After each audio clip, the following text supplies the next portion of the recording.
اللہ جب کسی سے ناراض ہوتا ہے رزق نہیں چھینتا، آب و دانہ بند نہیں کرتا، سورج کو حکم نہیں کرتا کہ اس کے آنگن میں روشنی نہیں پھیلانی، چاند کو نہیں روکتا کہ تیری کرنیں اس کے ویڑے میں نہیں پڑنی چاہیے، بلکہ اللہ جب کسی سے ناراض ہوتا ہے سجدوں کی توفیق چھین لیتا ہے۔ سجدوں کی توفیق چھن گئی تو پھر سمجھو اللہ ناراض ہے، اللہ راضی نہیں ہے۔ اور اگر سجدوں کی توفیق نصیب ہو جائے، کسی نے واصف علی واصف مرحوم سے پوچھا تھا کہ کیسے ہمیں پتا چلے گا کہ ہماری نماز قبول ہو گئی ہے، تو انہوں نے کہا تھا ایک نماز کے بعد دوسری عطا ہو جائے تو سمجھ لو پہلی قبول ہو گئی ہے۔ تو نمازوں کا نصیب ہونا یہ اللہ کی رضا اور اللہ کی خوشنودی کی دلیل ہے، اور سجدوں کی توفیق کا چھن جانا یہ اللہ کی ناراضگی کی دلیل ہے۔ میں اور آپ دیکھیں کہ ہم کہاں کھڑے۔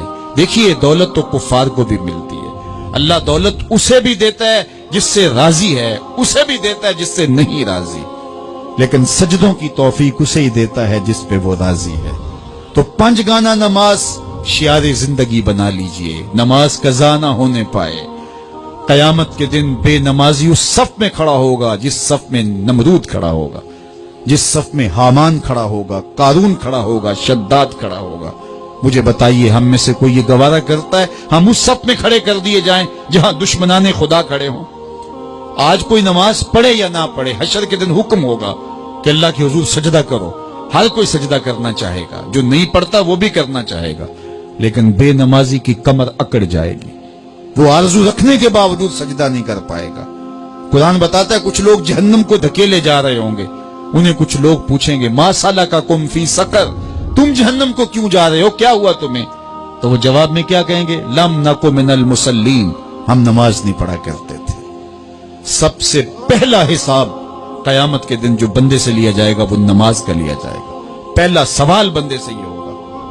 یا چڑیاں بھی رب کی تسبیح بولیں اور اشرف المخلوقات سویا رہے، جب صبح کا وقت ہوتا ہے حشرات الارض بھی بلوں سے نکل کے رب کی تقدیس کے ترانے پڑھ رہے ہوتے ہیں، درختوں کی شاخوں پہ چڑیاں پرندے وہ بھی اللہ کی تقدیس کے ترانے پڑھ رہے ہوتے ہیں، حشرات الارض بھی اس کی تقدیس کے گیت گا رہے ہوتے ہیں، اور اشرف المخلوقات خراٹے لے رہا ہو، اس سے بڑی بد نصیبی کیا ہو سکتی ہے؟ آئیے 5 گانا نماز شعار زندگی بنا لے۔ اس مجلس میں اگر کوئی بے نمازی ہے تو آج عزم مصمم کر کے یہاں سے لوٹے کہ آج کے بعد نماز نہیں چھوڑوں گا، اور اگر آپ 5 گانا نماز کی عادت رکھتے ہیں تو آپ کو مبارک ہو، لیکن یہ عزم کر کے جائیے اپنے گھروں میں، اپنے اعزاء و اقرباء اور اپنے دوستوں میں اس زور سے تلقین اور تاکید کریں گے نماز کی کہ وہ پکے نمازی بن جائیں گے۔ بندہ بندگی سے سجتا ہے، زندگی آمد برائے بندگی، زندگی بے بندگی شرمندگی۔ اگر زندگی میں بندگی نہیں تو زندگی کے پلے ہے کیا؟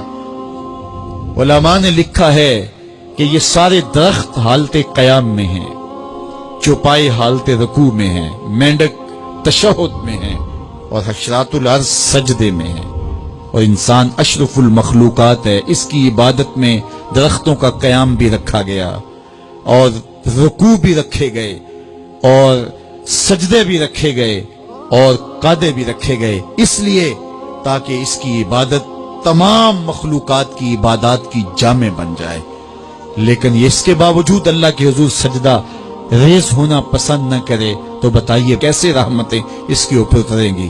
خوش نصیب تو وہ ہیں جو 5 گانا نماز ادا کرنے کے بعد تہجد بھی قضا نہیں ہونے دیتے، سجدوں سے اللہ کے حضور حاضری پیش کرتے ہیں۔